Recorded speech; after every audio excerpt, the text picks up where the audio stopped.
Good morning, everyone. We're glad you could join us today on this cold morning for the December 9th Commissioners Student Advisory Council meeting.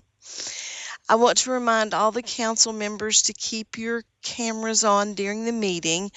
Our meetings fall under the Open Records Act, so we have to have our cameras on at all the time. And with that being said, I will turn the meeting over to the commissioner for the welcome and the overview of the agenda.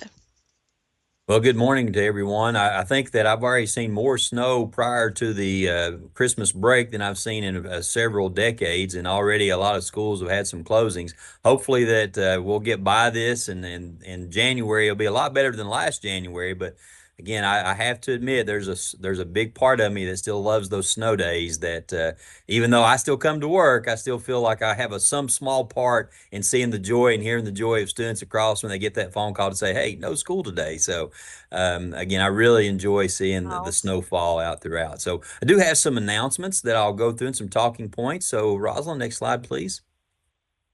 Again, welcome to everyone. Glad to see you again. Just to go over the agenda with you, I will turn it back over shortly here to Rosalind to introduce the chair and the vice chair, and then I'll have some announcements for you. I do have about 6 or 7 pieces of good news that I think you'll enjoy to hear. We do have the Mindful Minute with Dr. Searcy and Dr. Tucker, where I enjoy that time, and it gives me a little time for self-reflection and a little bit of time to kind of get myself set for this meeting. Love that time. Thank you for that each time we have the Mindful Minute. And then we'll have the topic that was pointed out in our last meeting, the transition to post-secondary. You are getting to work with our Chief Performance Officer and also our Academic Program Manager here at with Susan Strange and Karen Dodd. Not in that order. Karen is our Performance Officer, and Susan, who sometimes is affectionately called Sharon around here. There is an inside joke to that, but in Susan, we'll be talking with you also on our transition to post-secondary and the topic that was pointed out by this group. Also come into talk a little bit about something I'm very excited about, the Attendance Matters, the You Belong video competition. I think this is going to be a part of STLP this year. We will also have a presentation from Rosalind on the 2026 Kentucky Youth Tobacco Control Conference, and then our school safety report and member sharing from Rosalind, and then we'll have the next meeting. We'll talk about it in our next meeting. Before I turn it back over to Rosalind for the introduction of the chair and the vice chair, I want to apologize to the members. Around 10:40, I will switch from my computer to my phone. I have to travel over to the Capitol Annex. We have an interim joint committee of education meeting on that. I have a couple of my team members that are going to be presenting to some of our state legislators. So I'll be there for a couple of meetings, but I will listen all the way up till Lord willing until that 11 o'clock when we're finished. So I'll be on here till about 10:40. That you can see me on the computer, but also to know that I'll be listening from my phone as we from that point on. So, Rosalind, I'll turn it back over to you for the introduction of the chair and vice chair, and then I'll come back with announcements. Thank you, Commissioner. And sorry about that little mess up with the PowerPoint. Hopefully, we're on track now. After the last council meeting, the members voted for the 2025-2026 chair and vice chair. And David Ratley was voted as new chair, and Amy Lagwick was voted as vice chair. So congratulations, Daniel and Abby. Before we have our roll call, I do want to introduce our newest council member, Harper Blake. And as a non-voting member of the Kentucky Board of Education, Harper automatically has a seat on the council. And she has joined us this morning. And not to put her on the spot, but Harper, if you would just like to tell us a little bit about yourself, just a brief introduction to yourself, we would appreciate it. Hi, I hope you guys can hear me. My name is Harper. I'm very excited to get to know you guys. Thank you for letting me join, even if I was a little bit late. Some things about me: I play soccer. I'm on the mock trial team at our school. I'm on the academic team, stuff like that. And I just hope that I can take some of your all's opinions and help convey them to the board to help us have an even greater impact. Thank you, Harper. We appreciate that. So I'm going to call roll now. I will start with Teje Bassnett. Please say aye so I can hear you also, if you don't mind. Teje? Okay. Graham Borden, Here. Annie O'Donnell, Delaney Crump, Here. Lillian Dare,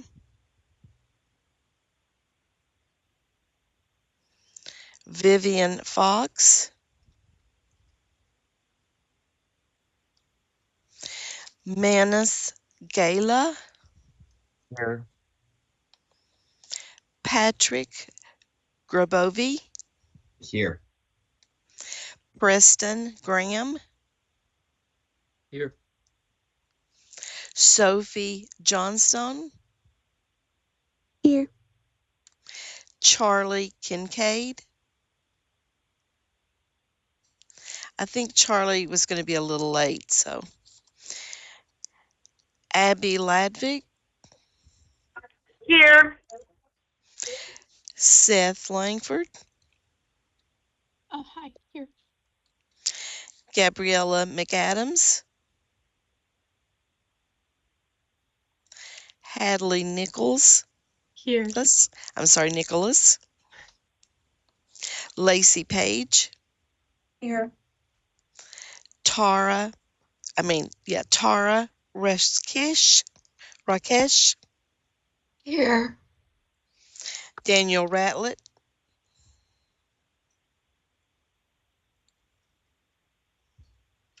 okay, Luisa Sanchez, Here. Prisha Shaw, Here.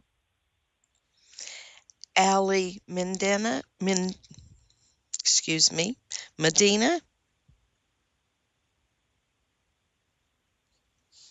Eric Vidito, Here. and Blake Harper. Here. Hey, Miss Turner, sorry, my internet just went out for like a few seconds. Daniel, Yeah, I'm sorry. I thought you were here. No, that's okay. Yeah. I thought you were here. All right. I've changed it. I have you marked present. Okay, and now I'll turn it back over. Oops, I'm sorry. And now we'll go to the commissioner for some announcements. Thank you so much, Rosalind. And before I go into announcements, we do have Daniel. I didn't hear if Abby was on here or not, but Daniel, anything you and Abby would like to say about being selected as the chair and vice chair? I'll start with Daniel. Anything you would like to add? Not to put you on the spot of just switching back in from the internet, but anything you'd like to say to the group? Yeah, thank you all so much. I'm ready to get into the school year, get to know everybody on this council a little bit more, and work closely with everybody to make sure that we have an amazing impact this year. And I'm really excited for our future meetings. I know, our next in-person meeting, that'll be amazing, and just all these other virtual meetings. So thank you all so much. Thank you, Daniel. And Daniel was one of the first students that I met when I came into this. I don't know if he knew that or not, but we had our cool council meeting back in the summer of 2024. And Daniel was one of the very first students that I got to meet in this role as commissioner. So I'm not sure that was a distinguished point to put out for you, Daniel, but again, it was great to get to talk with you. And I was very impressed from day one. So again, good to see you and congratulations on being selected. Abby, are you on here? Yes, I am. Can you hear me? Yes, ma'am. Could you, was there anything you'd like to share? Yeah. So I'm just really surprised. Patrick's actually the one who kind of convinced me to go forward with running. This is my first year doing the advisory council, so I'm in awe, and thank you, everyone. I've recently become very active in the political scene, and so it's amazing to be able to have such a big influence. Especially coming from an area that's a little less recognized but is becoming increasingly more recognized as the Owensboro High School Red Devils just won the 5A state championship. So go Devils. But it's really awesome to be able to represent on this level. So thank you all so much. Well, thank you. Congratulations again, Abby. And again, I wanted to point out something that you mentioned there. It's always great to have people that encourage us and support us to step into different roles and to be there with us. So it's great to have that. I'm not sure where that ringing's coming from. There we go. But anyway, it's great to have that person that supports us and encourages us to step out and maybe get out of our comfort zone a little bit, to know that we have people there to support. So Patrick, thank you for that support for Abby, and Abby, congratulations, and also congratulations to Daniel. So now on to our announcements. Next slide, please.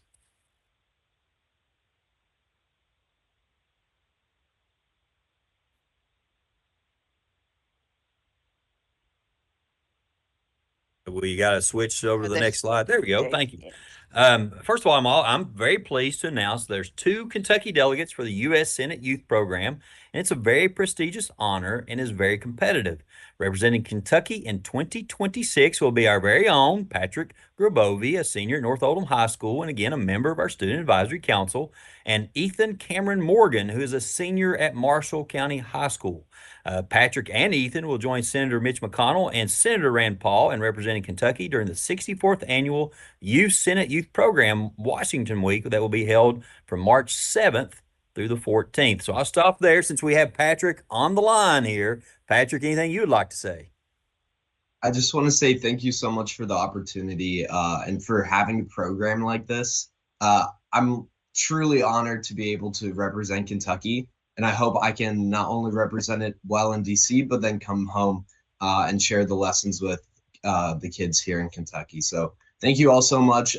Thank you, Dr. Fletcher. Thank you, Dr. Tucker. He interviewed me even when I forgot who he was, even though I met him the day before. It truly is an honor. Thank you all so much. And Patrick, I tried not to hold it against you. Obviously, he did not hold it against you, Patrick. So, but again, when we have students that step outside the boundaries of our Commonwealth, they do such a great job of representing us. There's several on this call that have done that, and we're so thankful for that. And again, we want to say thank you for stepping out, again, having that support and that confidence to enter. So, but again, as you can see on the slide there, this honor does come with a $10,000 scholarship. So congratulations for that. Also chosen as alternates was Aisha Zulfikar Hamid, and also who attends Paul Laurence Dunbar High School from Fayette County, and Joel Daniel Shalom, who attends DuPont High School in Jefferson County. So congratulations to those. Just a little bit more about the program. It was created by Senate Resolution 324 in 1962.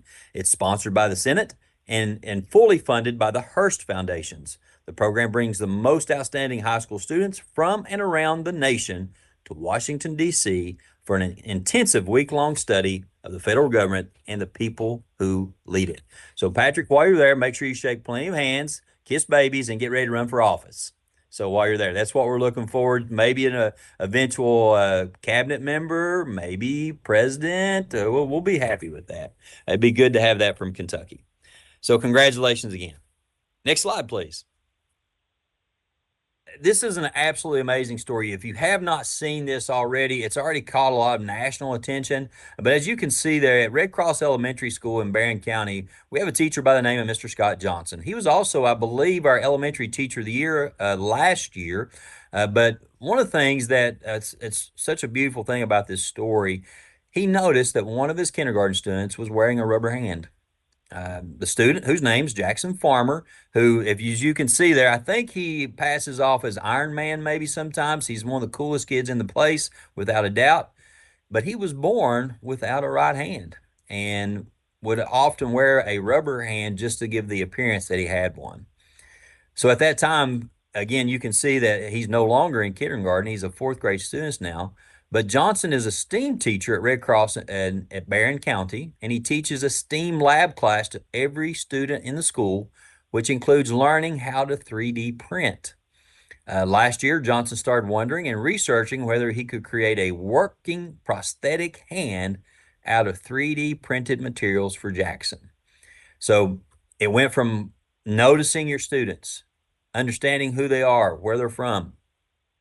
But the beautiful thing, he reached outside. He communicated with other professionals throughout a group called the Enable. And there's a little pun there intended, I'm sure, the Enable community. It's an online global community of volunteers who are using 3D printers to make free and low-cost prosthetic limb devices for children and adults in need.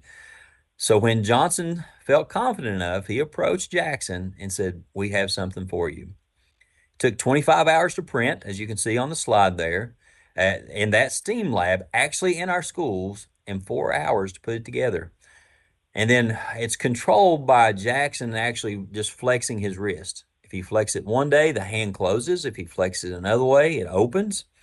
But it doesn't take any type of batteries or power. It's a simple machine powered through just the bending of Jackson's wrist.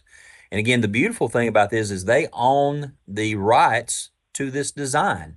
So as Jackson grows, they can design a hand that may be able to support heavier weights and have a stronger grip.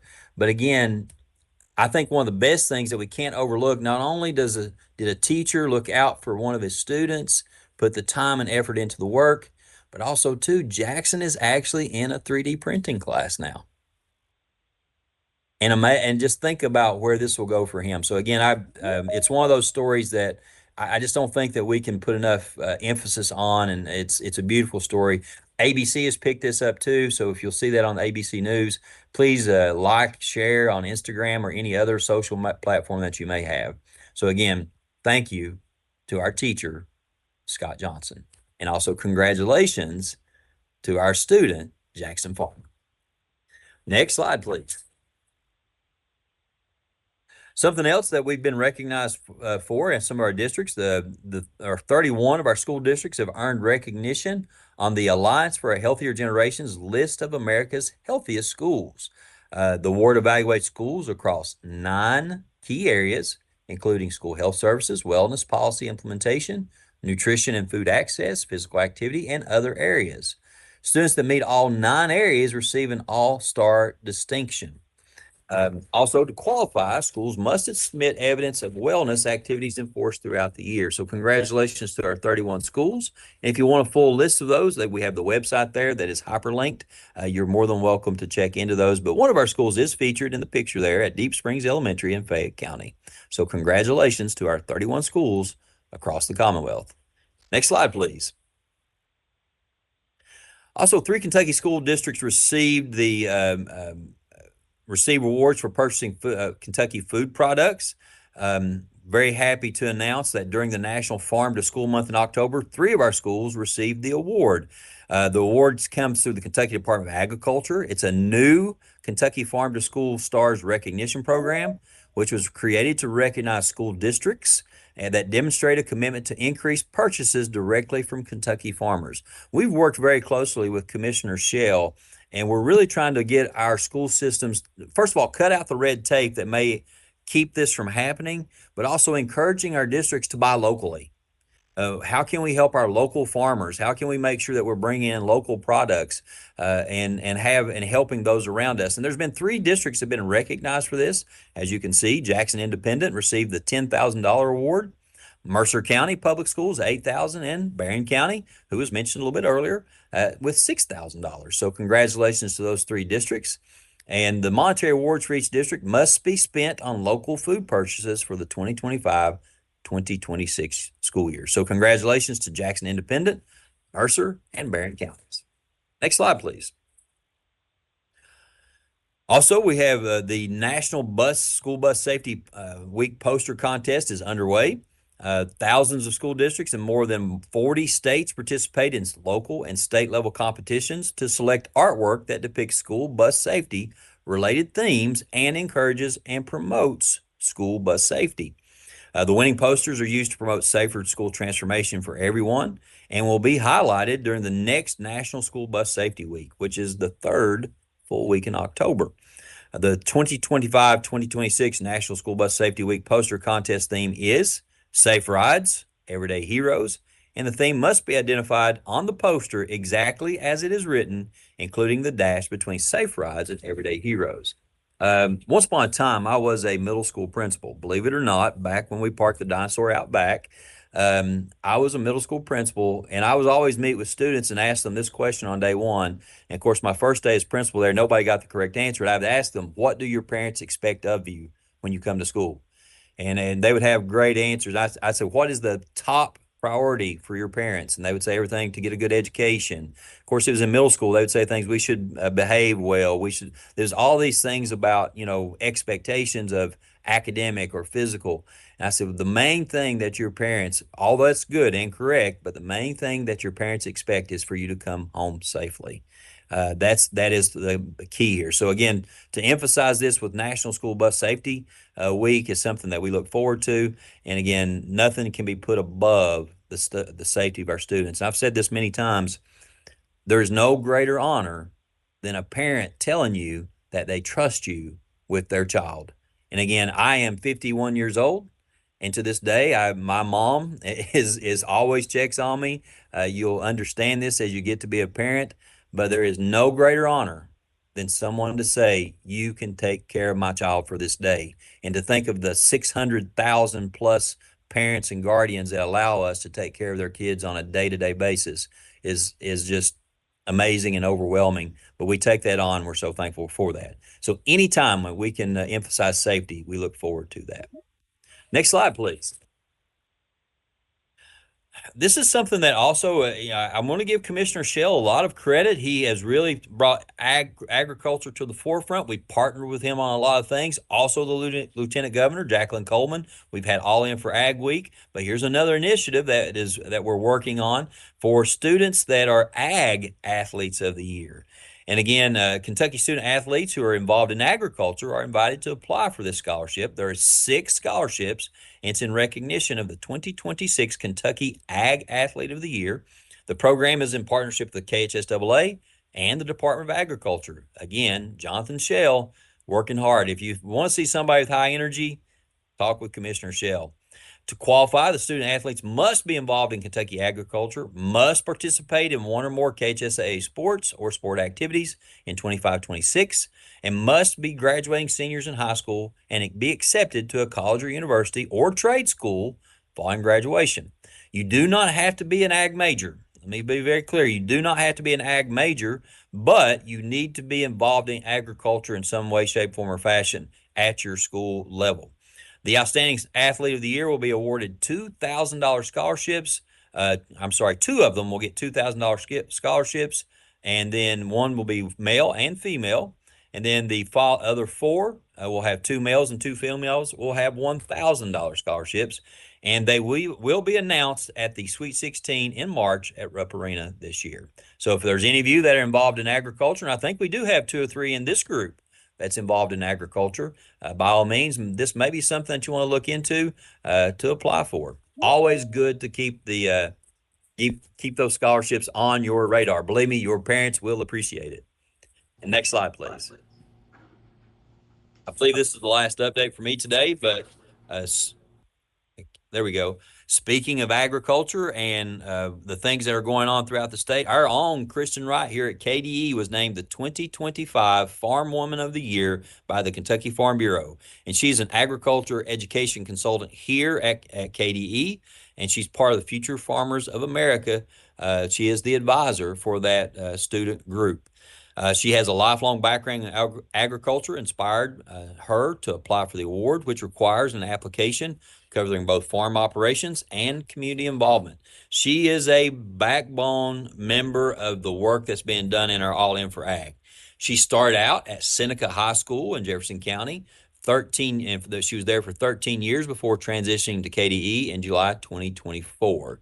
She plans professional development and hands-on learning for opportunities for agriculture teachers throughout the year. And again, as you can see, she supports our FFA state officer team and provides behind-the-scenes assistance at conferences and also ensuring officers have the resources they need. So again, I want to apologize to our group, and it's good to see you again. I will be stepping from the computer again to my phone around 10:40 so that I can travel over to the courthouse annex for the Interim Joint Committee on Education meeting. We have some folks here at KDE that are presenting, and they may have some questions for the commissioner while we're there, and hopefully we'll be able to answer them for them. Are there any questions for this group or any type of follow-up that maybe I can help you with before I turn this back over to Dr. Searcy and Dr. Tucker? Again, congratulations to our chair and vice chair, and turn it back over, and also to Patrick. Congratulations, Patrick, once again. Great honors for all three, and turn this back over to Dr. Tucker. I think you're going to kick us off for the mindfulness well-being moment that we have each time. Thank you, Commissioner. We are so blessed to have our guru and our colleague, Dr. Searcy, here. She's going to lead us in a wonderful mindfulness and well-being minute, and we're going to have enough time to present the video that I alluded to last time that can really help us get in a mindful way. Dr. Searcy. Thank you, Dr. Tucker. It is so good to see you guys. I missed you the very first meeting. I couldn't be here, but I know you were in good hands with Dr. Tucker. So Dr. Tucker, thank you for leading that for me the last time. All right, y'all, let's get you moving a little bit, get you active. We're going to have you go on and open up that chat. And we want to know, what are 3 emojis? You can put them all in one line. The first emoji, what represents your personality? 2, which represents your favorite hobby? And then the third emoji, what represents your mood for the day? I'm going to go to the chat and take a look. If you guys are not familiar with how to do emojis on Microsoft Teams, when you go into the chat and it says type a message, if you hover down to the bottom right side, you're going to see emojis, a little shocked face.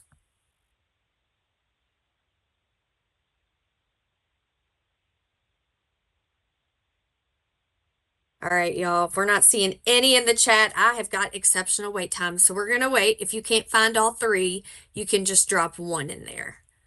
Either which emoji represents your personality, which emoji represents your favorite hobby, or which represents your mood for the day. Hadley, I am glad that you are so happy. There we go. Preston and Dr. Tucker are just too cool. And Daniel, they got on their sunglasses. Got a soccer player in here, volleyball. My daughter was a volleyball player, and the championships are going on right now at the university level, and it's really exciting. All right, I see you, Preja. You like to watch TV. That could be also gaming. I'm not for sure. All right, thank you guys for joining in. If we can go on to the next slide. Ooh, and a swimmer. All right, we are going to spend some time stretching here in just a minute because it is awful hard to sit in a virtual space for hours. Like our bodies got to move. We were not designed to stay sedentary, so we're going to stretch and move. But before we do that, this time of year can be stressful for a lot of people. It can also be a good time, but we can have good stress and we can also have bad stress. So I want you to think about your cup right now and what is currently filling your cup up, what gives you kind of a renewed sense of well-being, and what is something that drains your cup. And you can just use the chat or you can come off mute, which either one you would prefer. I see someone does have their hand raised. I can't see who it is, but if you want to come off mute.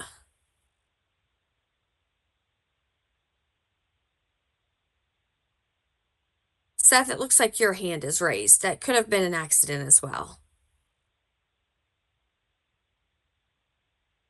Dr. Fletcher, why don't you get us kicked off here? Can you tell us what is something that fills your cup? Getting to go into classrooms, it fills my cup each time I have that opportunity. Sometimes this job, for example, today I'm scheduled all the way to 7 p.m. tonight, And all are very important meetings. I look forward to each one, but by the end of the day, sometimes I'm ready for the recliner or maybe even the bed, just to take a nap, ready to hit the sack. But any opportunity that I get to see and talk to students or get to go into classrooms to see the great things that are working. And then also too, going to church on Sundays, that fills my cup, that gets me ready for the week. So, professionally, being able to go into classrooms fills my cup each time I get the opportunity, but also to have that going to church on Sundays also gets me ready for the week. Thank you for sharing, Dr. Fletcher, and being so transparent and honest. So when we think about stress, and you heard him talk about, like, he has all of these things going on till 7 o'clock. They're good things. All of them are good things. They're good meetings, but that doesn't make it any less draining on us. So when we have those long days that you're going through, you have to be able to identify, okay, what is something that's going to fill my cup back up? That's going to help me to feel better. Graham in the chat said college applications can drain my cup due to the amount of effort they take. Yeah, absolutely. But when I get admission decisions, sometimes my cup can be filled right back up due to acceptance. That is a great example. Thank you, Graham. Dr. Tucker says paying it forward, family and students and staff, being able to do something kind, do something for someone else without any expectation of something in return can also really fill our cup up. Thank you for that. Anyone else want to share before we go on to our next exercise? Literally.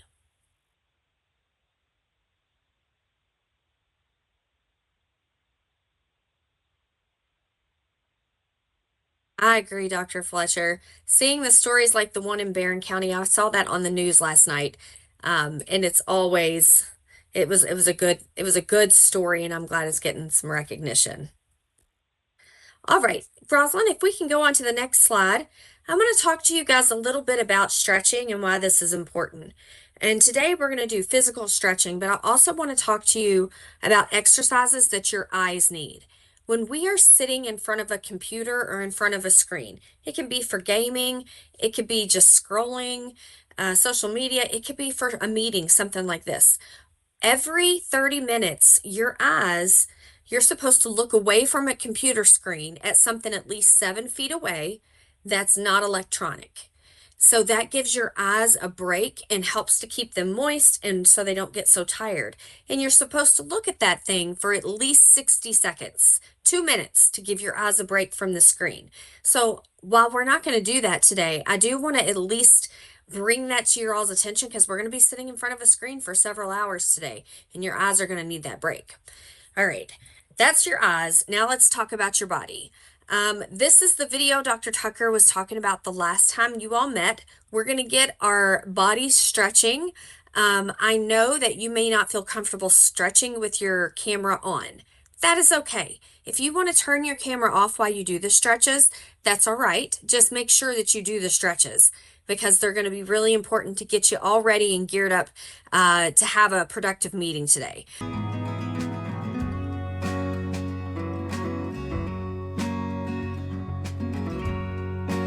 Thank you. I hope you guys enjoyed that stretch. You know, sitting is hard to do for long periods of time, and there are subtle things that we can do and stretches that we can incorporate into our routine when we're sitting to help our bodies feel more energized, but also relaxed and ready to tackle the day. So if you all have an upcoming meeting that you're leading, I encourage you to you can take this video, it's 5 to 6 minutes, or you can just take components of it out to start people's day off on the right note. So thank you guys for allowing me to do this mindful moment with you. Dr. Tucker and I always look forward to this. Thank you, Michelle. We appreciate it. And I'm going to turn the meeting now over to Karen Dodd and Sarah Medley, Sharon Collins, and Michelle Searcy for the individual learning plan proposal. Thank you, Rosalind. Yeah, we on the agenda, we had some of the wrong names. So I'm very happy to be here with some of our other folks here at KDE today. And if you all will remember, in your October meeting, we did an activity where we asked you all to think about some of the priorities in education and what you might want to focus on as a student advisory group. And the takeaway from that was that you all wanted to consider how to be better prepared for life after high school, so that transition period. So I put this problem statement together. Actually, it's a question, but how can individual learning plans, or ILPs, be connected to a larger strategy that ensures all students graduate with skills and experiences that will help them be prepared for college and career? Now, this problem statement, actually, if it were a true problem statement, what I would have said is that students are feeling like they're not prepared for post-secondary. They're not ready for that next step, or they don't know how to take that next step. So that would be the real problem statement that we're having. In my conversations that I've had with the other ladies who are going to be on here facilitating with me today, we wanted to give you a project or propose a project to you that would help to solve that problem, but also really help with something that we've been dealing with here in the department and just throughout education in Kentucky, and that is the individual learning plans. We know that it's an excellent tool if used correctly. And so we are going to propose to you that this kind of be the center of your project. Rosalind, can you go to the next slide, please? So today we're going to go through a little bit of exploring the individual learning plan, maybe do some resources, but really at this point, we're going to be looking for information from all of you. What do you know about the individual learning plan? What problems do you see with it? Our hope is that at the end of the project, which would end in April, at the end of your term on this council, that there could be some feedback or recommendations that you all might have that we could pass forward to make some true changes for the ILP in education. So I'm going to pause there before I pass it off just to see if this sounds like a project that you all would be interested in. So if you want to just put in the chat, yes or no, we can move forward with this. If the answer is no, we're going to have to pivot real quickly. But I'm hoping this is something that is of interest to you from what we heard you all talk about back in October of wanting to really focus on preparation. And if you want to join in on the conversation here and take yourself off mute, you're welcome to do that as well. I'm seeing lots of yeses so far.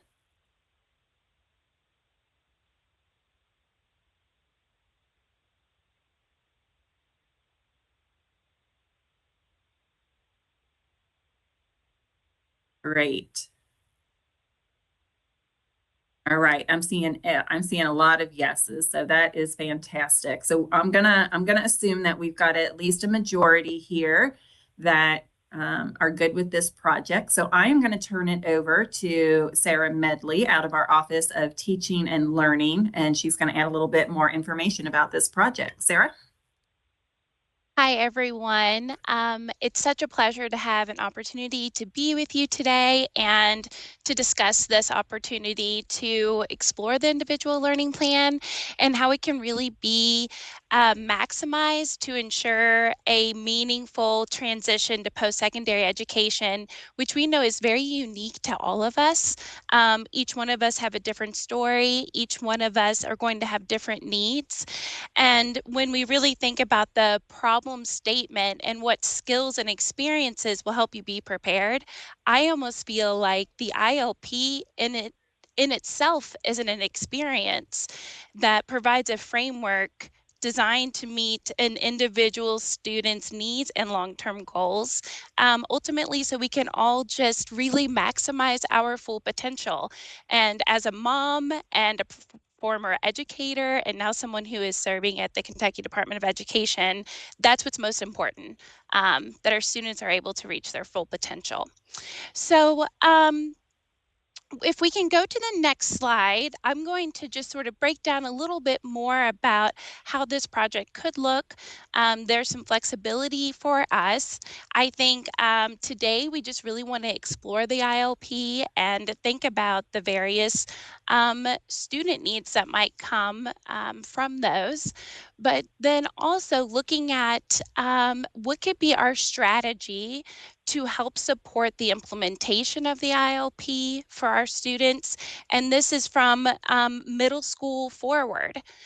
We also want to use that time when you're meeting in February to begin exploring what recommendations you might have that you could bring back to us as we are working to look at these resources, revamp them, and share them with schools and districts. So your input here is incredibly important. You are our audience, our direct audience. So I'm very much looking forward to this opportunity together. And then eventually being able to present what you feel like are recommendations around maximizing the ILP for our students. I am now going to pass it over to Dr. Searcy, who can give you a little more information about the expected outcomes for you as a student, and then we'll delve in a little bit more. All right, thank you, Sarah. So just to kind of go through a little bit deeper on what are some of the expected project outcomes that we're hoping that this group can help us achieve. The first is to make some formal recommendations for consideration. We have an interagency ILP work group that is currently reviewing materials and resources and making updates to those so that they can be better tools for our schools and students. As you guys are planning for life after high school. And so everyone in the state of Kentucky from 6th grade to 12th grade, if you are in public school, has to have an individual learning plan. And this is really just helping you to explore and to look at what you want to do after high school and what steps need to take place to help you get there. So we're looking for some formal recommendations, but we also really want to stay centered on solutions. So it is really easy to kind of get in this habit of talking about what things are not, but instead of focusing on maybe what things are not happening with the ILP, kind of shift that focus and think about, okay, what are some solutions that we can come up with or we can recommend that would help the ILP be more useful to students and families. Next, we really want to influence how Kentucky schools help students plan for transition. So as this interagency work group is looking at that transition process, what are some recommendations students have that we can make that a more beneficial process for you? And then lastly, we want to strengthen advocacy skills. You guys are a part of this group. You are already advocates. You're advocates for your school districts, for the students that you represent throughout the Commonwealth. And we want you to bring and strengthen those leadership skills through this process as well. Okay, next slide. So before we do that, let's talk about some expectations or norms for the group. The first, we want you guys to be present and engaged. It is really, really hard to stay focused in a virtual setting for long periods of time. But we're going to go into breakout rooms here in just a second. And during that time, we want you to block out all the distractions and try to really focus on the conversation at hand so that we can glean the most from our time together, because we know we only have four dates together and this is already halfway through. So we really want to maximize our time together. We also want to center around your experience. So students are the most important audience here. You heard Sarah talk about that just a moment ago, but you are the most important. So we want to focus and center on you. Not teachers, not administrators, not people at district or even state level, but you as the student. You're the most important person here. We want you to be solution oriented and not get into that habit of, like I said just a moment ago, talking about the negative, but instead focusing on the positive and what's something that we can do to improve the experience. This one's hard for me, y'all, because I'm a talker by nature, if you could not tell, but share the air. When you get into these breakout rooms, make sure everyone has a chance to talk. If you notice that you've been talking for a while or you're getting some glazed looks from your fellow students that are in your breakout room, that might mean it's time to pass the mic and share the air with another student that's in your small group. And then lastly, and of course, we never have this issue with you all, is collaborate respectfully. Everyone has different experiences. Everyone has different expected outcomes from the ILP, and everyone's voice is important, and we want to make sure that we collaborate respectfully with one another. All right, next slide. Sarah, I believe this is you. Yes, thank you so much. So you heard Dr. Searcy mention that we're going to transition into small groups to discuss this a little bit more. Before we do, I just wanted to go over the technical definition of the ILP and its purpose.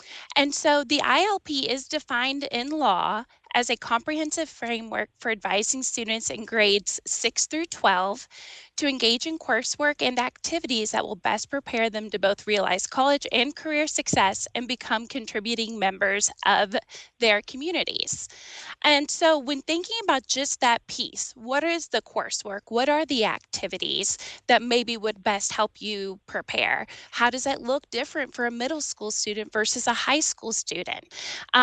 Even using my own self as an example, I am the second of 4 kids. I'm the first person in my family who went to college. We did not have a lot of resources growing up, so I knew I needed financial aid assistance. I knew I wanted to study political science, but I wasn't sure which math courses might be most beneficial. Should I take pre-cal? Should I take statistics? I also knew that I was going to have a part-time job while I was in school. And so there was a lot of different pieces that were important to me and my story for how I want my life to look. And the ILP can really serve an opportunity to say, okay, this student might want some assistance with the FAFSA form. We had never seen a FAFSA form before. I remember sitting down with my mom at our family computer trying to figure that out. What does the student need and what does their family need as well? And then also the second bullet point here just explains what the role of the school in the district in terms of implementing an advising and guidance process throughout middle and high school that provides for the development and implementation of each ILP student. And this is also in connection to the Kentucky Academic Standards for Career Studies. Those standards focus on essential skills. They focus on career development and exploration, and then also financial literacy. I wanted to live off campus, so I was going to have to budget for that and how that might look. All of those pieces sort of come together when you're thinking about what an ILP can really be. And Dr. Fletcher had mentioned in the chat, the opportunity for personalized learning. And so because I knew I wanted to study political science, I knew the skills that I would need to focus on would be communication, would be informative and analytical writing. What were some of the skills that I know is important to me, but also my community at large and how I can serve my community long term. So before we move on to the small group breakout to discuss this a little bit more, I believe, let's see, either Dr. Searcy or are you leading us in sort of the small group discussion, the reflection questions? I will, Sarah. Oh, thank you so much. All right, we can go to the next slide. All right, so before we go into those breakouts, just wanted to give you some of the things that we're going to be asking you to consider. We're going to have 3 breakout rooms, and some of you will stay here. We're having some trouble with some emails not being able to enter a breakout room. So some people will stay here in the main room, and then we'll have 3 other rooms that people will go into.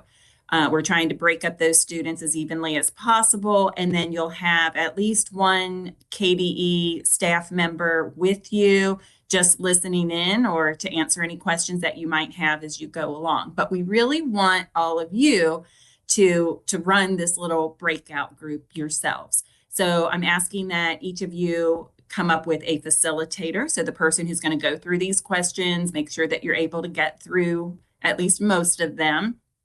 A scribe, somebody who's going to take the notes, and then a reporter. So when we all come back into the main room, one person from your group will share out what your group discussed.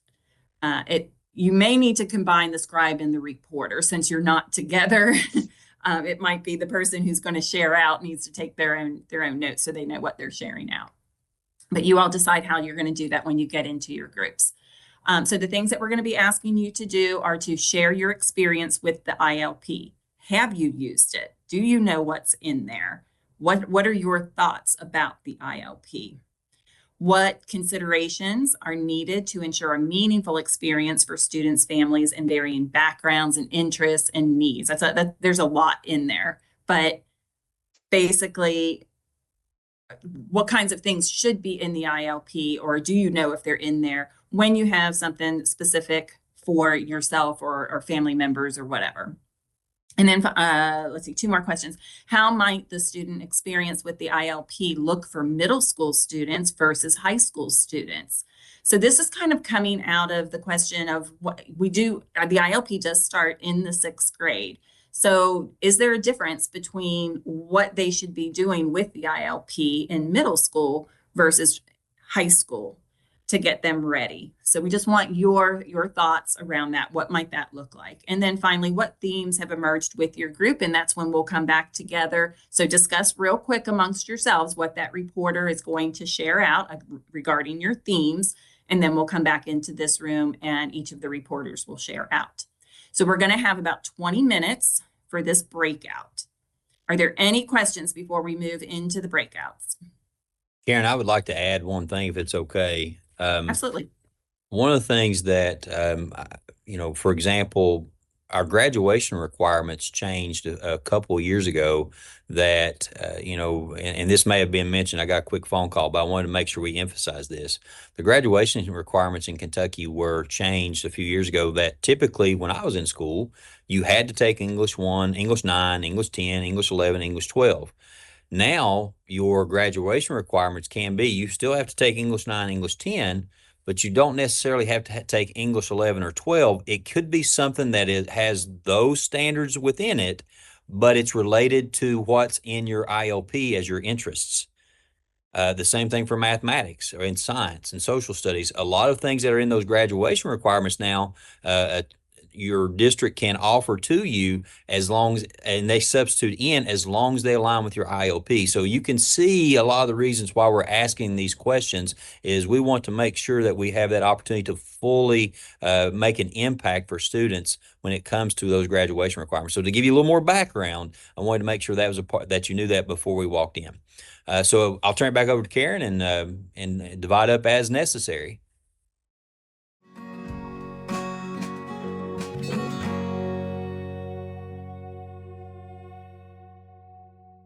Everybody. We are going to do some share outs now. So I'm going to start with the group that was in the room here with me. Prisha, do you want to share out for your team? Yeah, so for our experiences with ILP, we had some different experiences. One of them was this website called UScience where we would work on it and it would just tell what types of things you're interested in. For example, are you more creative or logistical? And then it would give you career recommendations for that. And I thought that was really helpful. But my partner had a very different experience where they just didn't have that all throughout the year and just had an assignment at the end where people didn't really care about it that much and they just rushed through it and Googled stuff. And then for the second part, we came to the conclusion that most people do the bare minimum. Families, we should encourage families to plan ahead, but the reality is that not a lot of them are going to. So we need a lot of school support, and the vast majority of students are not going to go to the counselor or take the initiative to plan out their future. So I think we should give teachers a little bit of training on like different career paths and how that plays out. So they can like tell their students about that. For example, if a student is interested in the trades, the teachers can tell them what classes they need to take and nearby trade schools that would be a good option.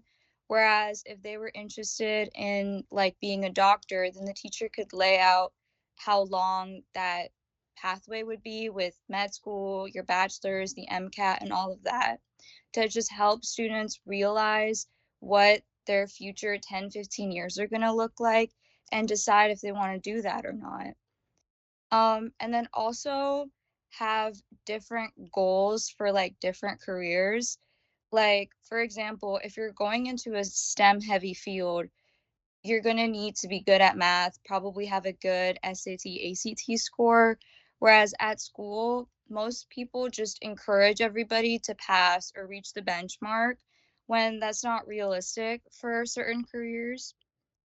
And then for middle school versus high school students, really, we didn't do much in middle school with ILP, maybe like a career interest quiz or something.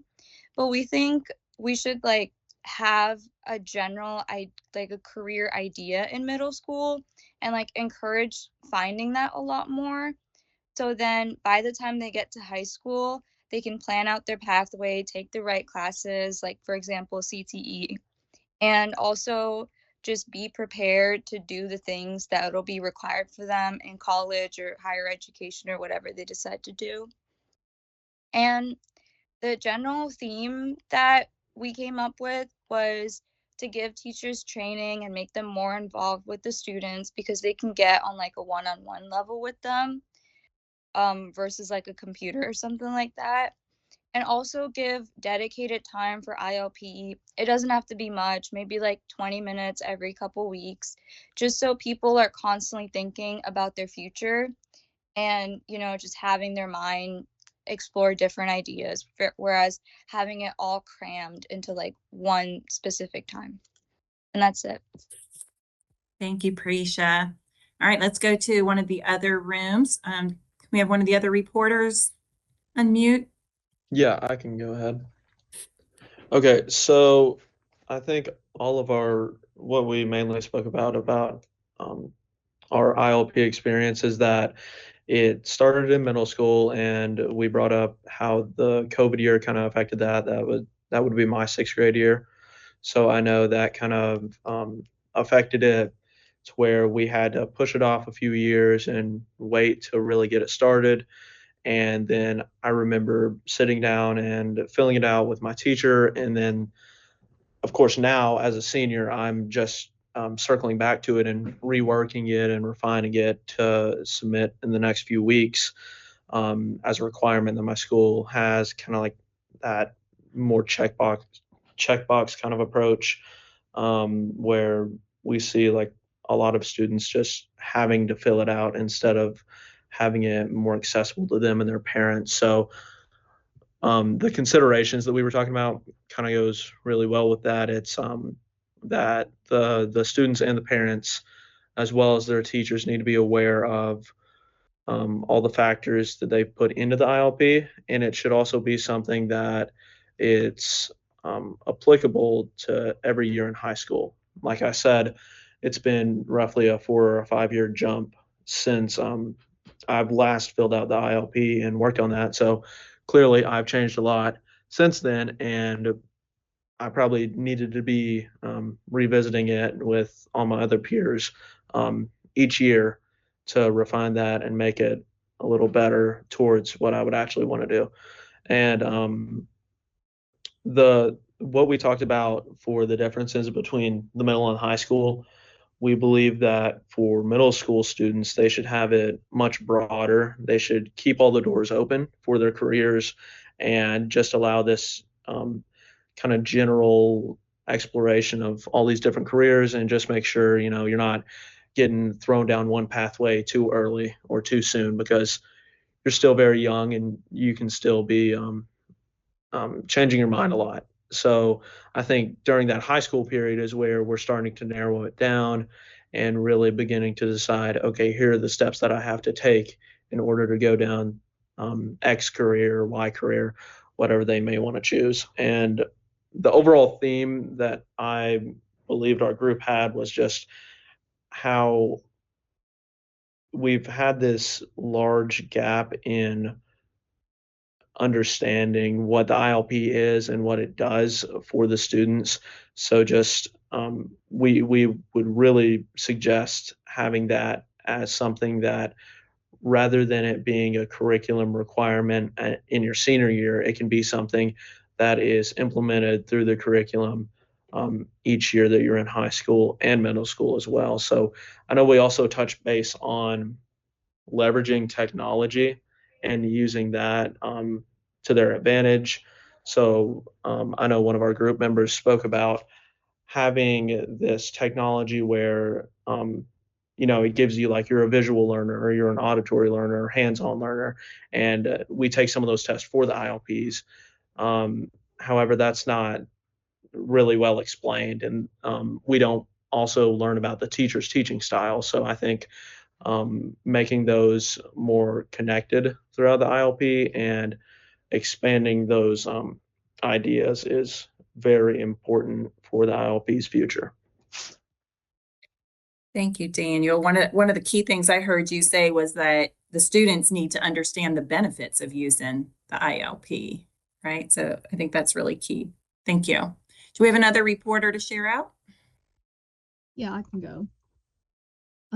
Our group had a couple of main themes. One of them was starting earlier and actually getting some experience in ILPs in middle school. A lot of us, myself included, didn't even really have ILPs in middle school, and if we did, they were very brief, like maybe we got pulled into the library and took a test, and then that was it.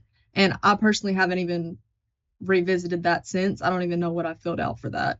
But we think starting earlier in middle school would be very beneficial, because it was also repeated a couple of times that we think middle school should be the time where students explore the different areas that they might want to be interested in, so that the programs that we have in place for high school can be effective.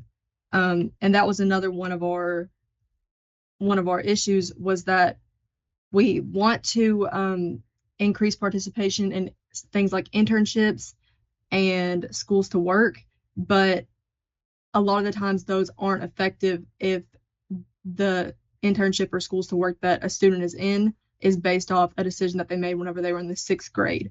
I know that one of my peers, I think it was Lacey, said that she is in ag classes right now, that because she chose ag as a pathway whenever she was in the 8th grade, and she's interested in law. She doesn't want to be in ag classes.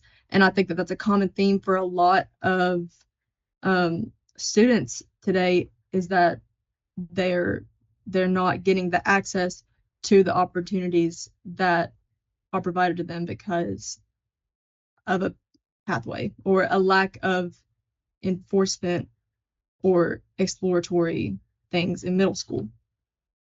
So another one of the improvements that was brought up was doing yearly check-ins on ILP, and that could just kind of tweak and give a student room for improvement or room for change if they are having that issue, if they aren't interested in ag anymore, like Lacey is.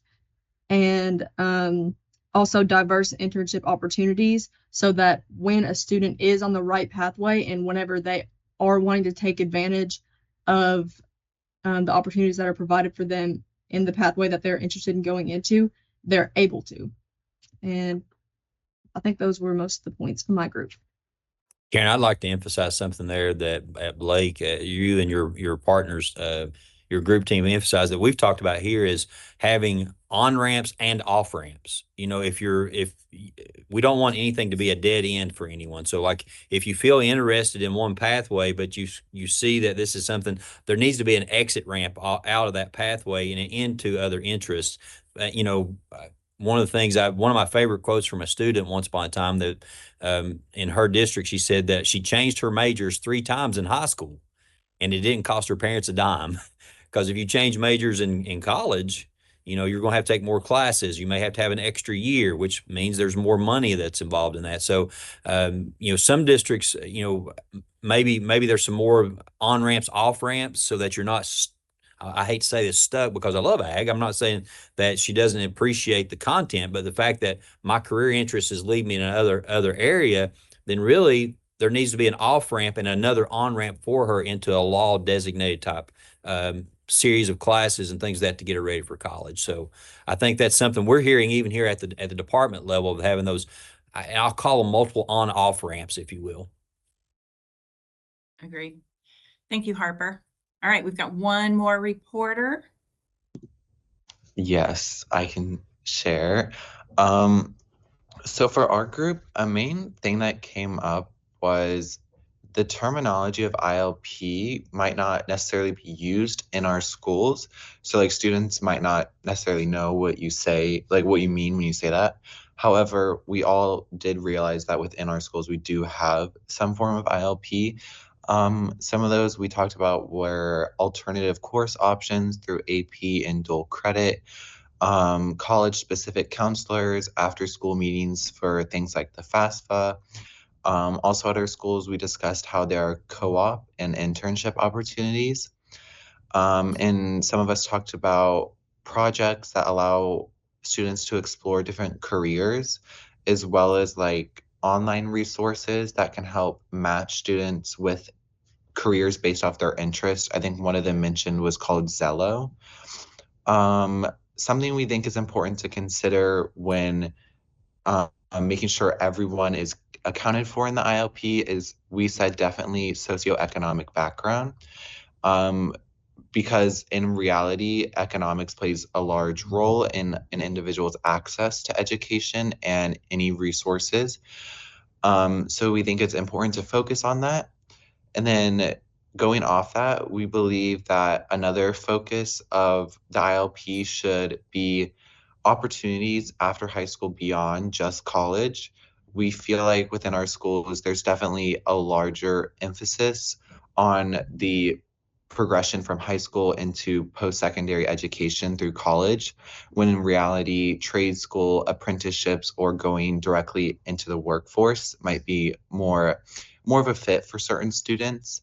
Some of us talked about how our schools already have ways for individuals to earn certificates before graduation, and even associate's degrees. So having opportunities like that where a student will already be prepared to enter a career of their choice after high school, if college isn't the fit for them, could be a really nice part to emphasize more in the ILP.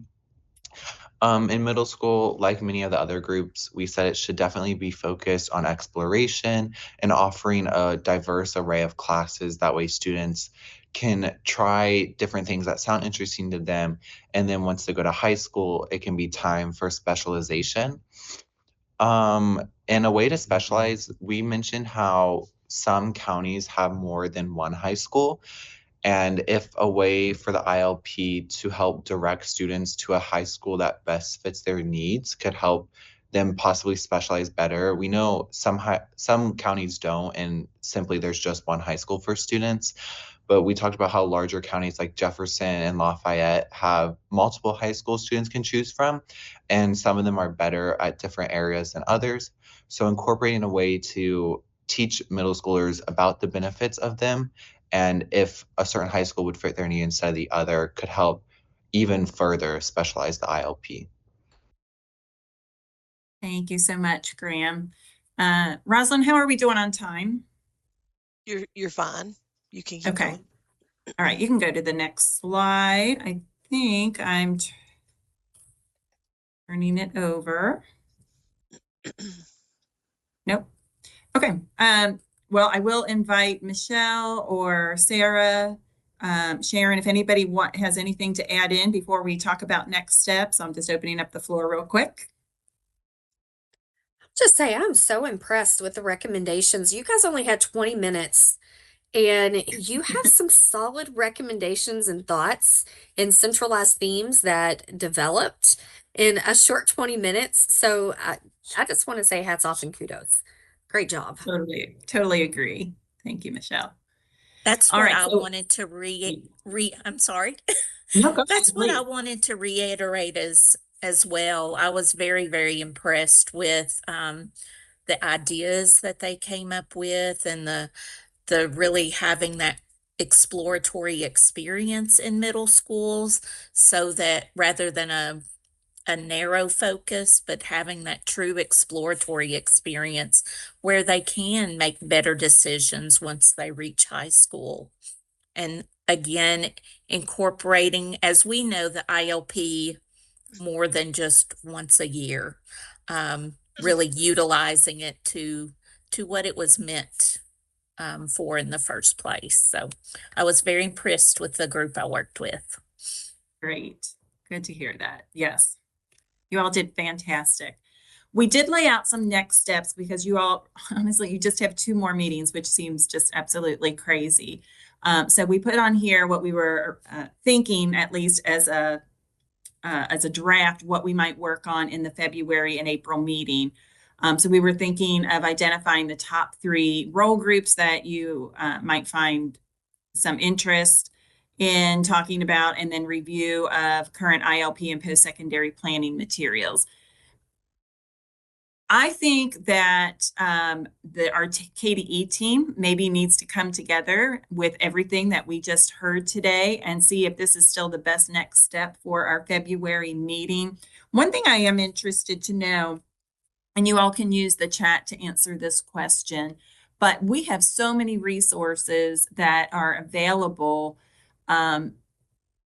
Would you be interested in receiving some of those materials to review between this meeting and the February meeting? And I ask that because what we could do is send out some of those materials. Maybe 5 of you get one resource, another 5 get a different resource. We can kind of figure that out and then come back and share your thoughts about the resources that are available. And I'm seeing lots of yeses again. So you all are fantastic. I appreciate that. Okay, so I'm going to kind of put a pin in what we currently have in here for a next step for the February meeting. And we will get back to all of you through email and kind of put something a little bit more solid around this plan. As far as the audience that you will be sharing out to, it's really going to depend on what kind of overall feedback we get, what kind of recommendations you may have. It may be something that definitely you'll be obviously be sharing with the commissioner since he's in here. You may be sharing it with the Board of Education. So we'll just have to wait and see what we come up with and then decide how and when and where we want to share that, all of your recommendations. So I greatly appreciate all of you being so engaged in this conversation. Thank you to all the other staff here at KDE for helping with this as well. And I'm going to turn it back over to you, Rosalind. Thank you, Karen.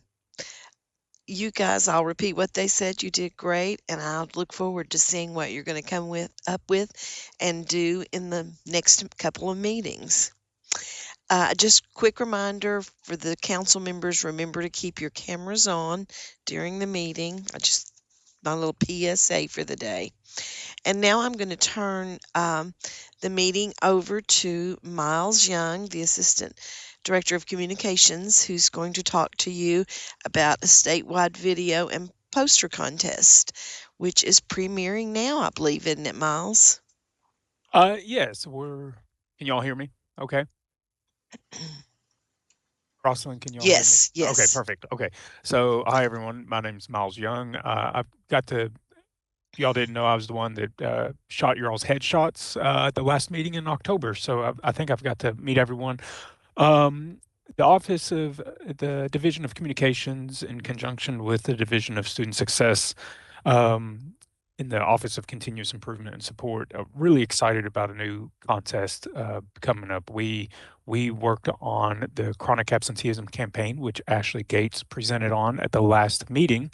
And funny story, the division director of communications, myself, and Beth, that's part of STLP in the technology office, sat in the back of your all's meeting, and this idea pretty well came to light in the last meeting that you all had. And with the You Belong Attendance Matters campaign, we wanted to do something to help extend that. And what could we do to still get the messaging across? And we knew all along that we wanted to involve more students, but Beth brought the idea of bringing it part of the STLP competition.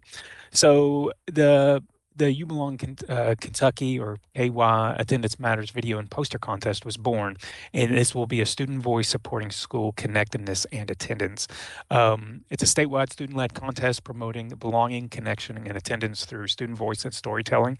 This is going to be open to all grade levels, K through 12. And actually, you do not have to be a part of the STLP program to compete in it.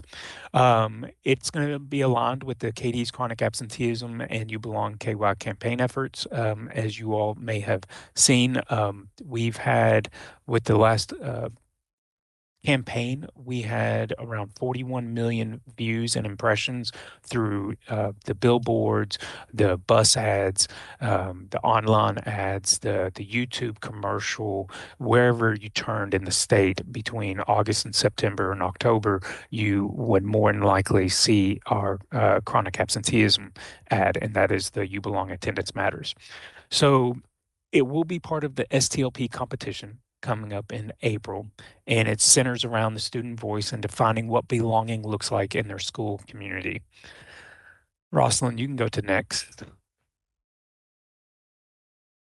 So if you do not have access to materials such as, filming equipment in your school system, there is a poster track as well. So students will either create a 15 to 30-second commercial or an 8.5 by 11 or 11 by 17 digital poster.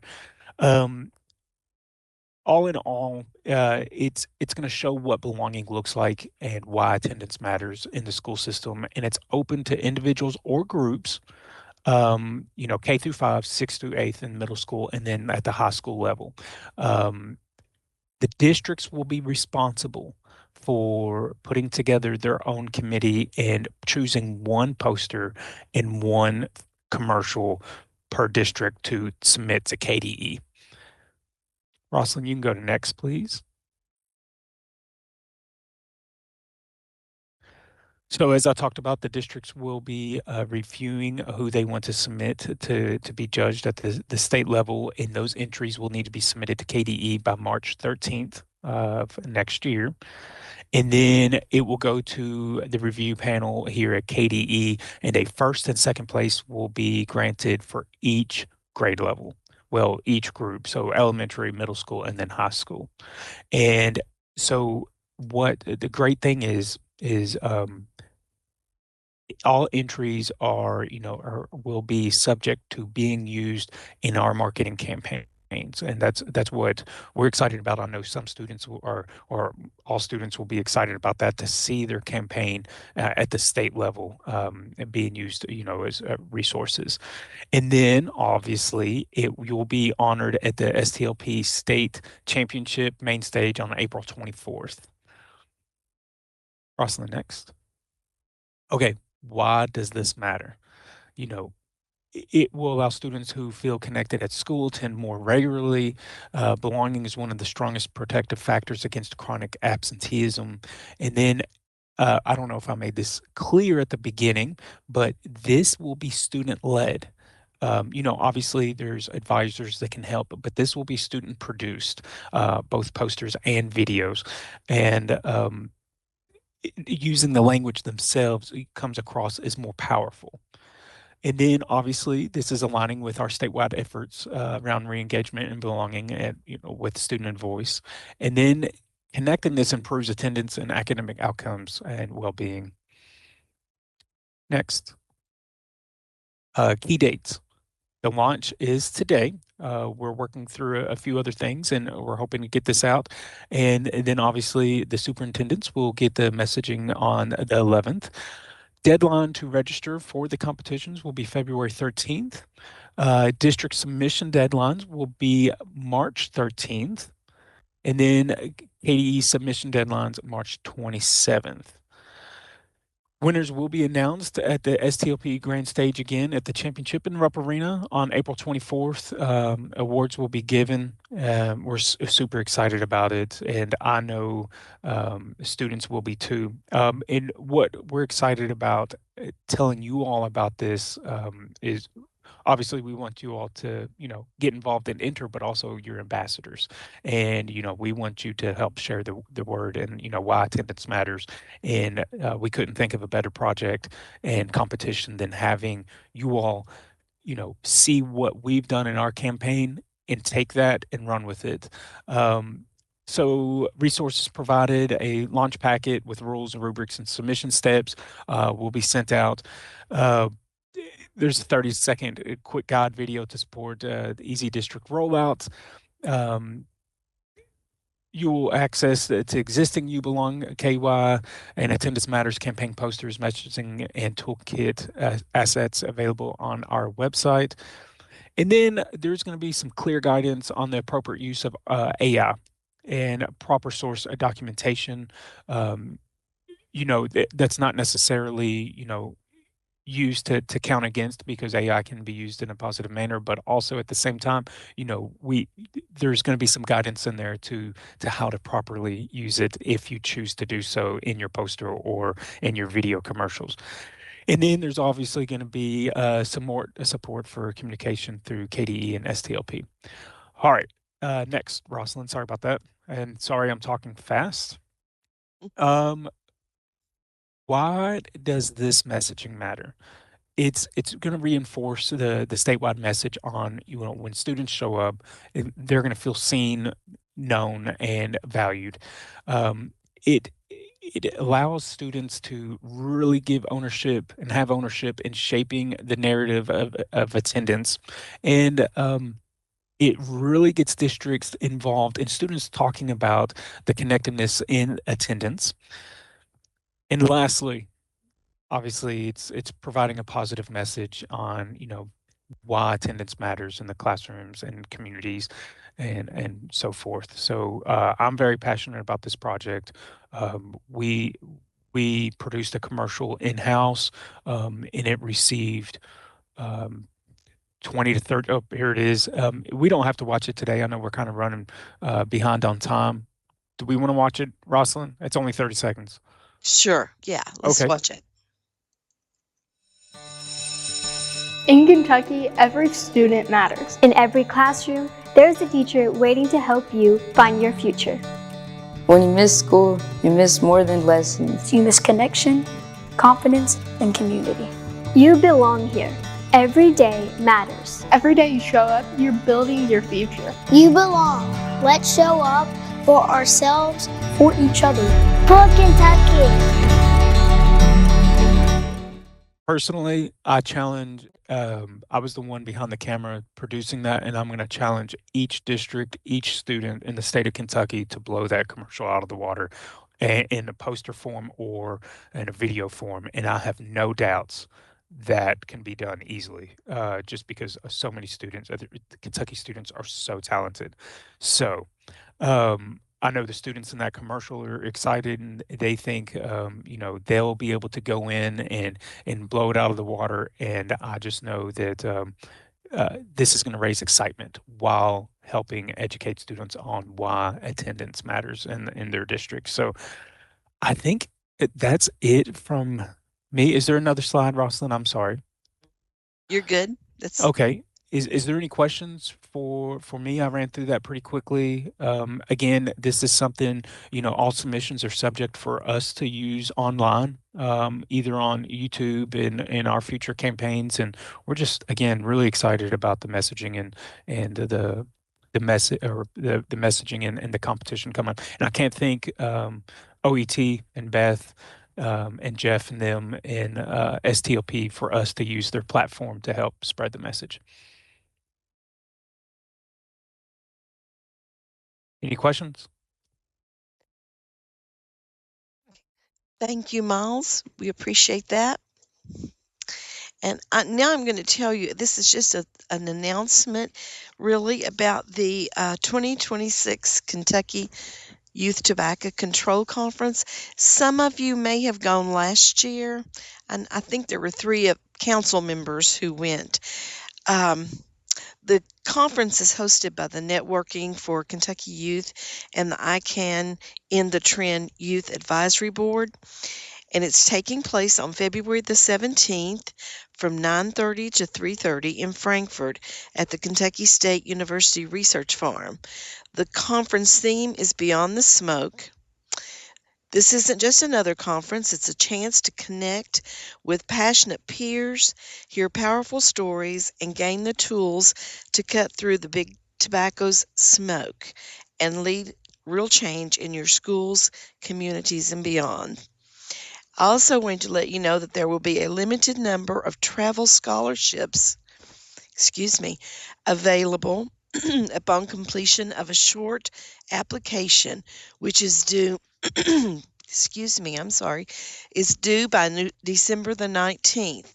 And you can get more information about the conference or the travel scholarship, or you can register by contacting, and I put her email on the screen, and you can let her know, and Judy Vanderhall, and she will get you all the information you need. And I know she told me that 3 members of the council went last year. Did anybody here attend the conference?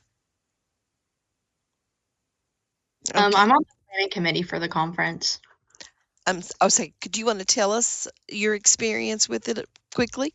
Yeah, so I'm part of the youth advisory board that helps sponsors the conference, and I think it's going to be really fun this year. We're going to be doing a lot of activities, and it's always just been a really great way to make connections, and there's a lot of fun people that go. It's always a really good time. So if anybody has any questions about it, I'd be happy to answer, and I'd encourage all of you to go, or to have, if you have any coalitions in your school, we would love to have them. So. Okay, so anyone who's interested, you can contact Judy, and you can contact Delaney, who will answer questions for you. And like I said, the travel scholarships, there are a limited number of those, and they're available after you complete an application, which is due by December the 19th. Okay, we're going to have a little bit of member sharing. We're running close on time. I know some of you have to get back to class, but does anyone have anything they want to share today before we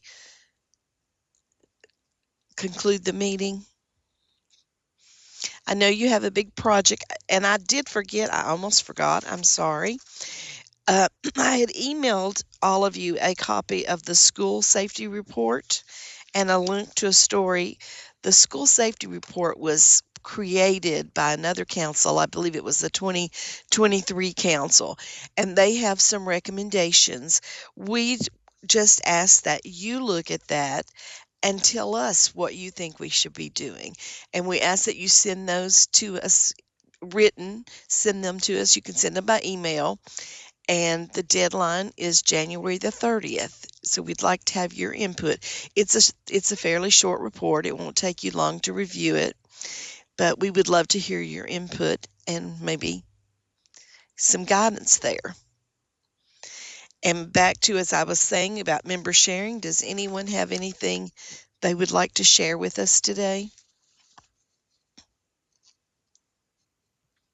Okay. Well, our next meeting will be virtual, and it will be February the 24th. And if no one has anything else, I'll take a motion to adjourn. Do I have a motion? So moved. I have a motion.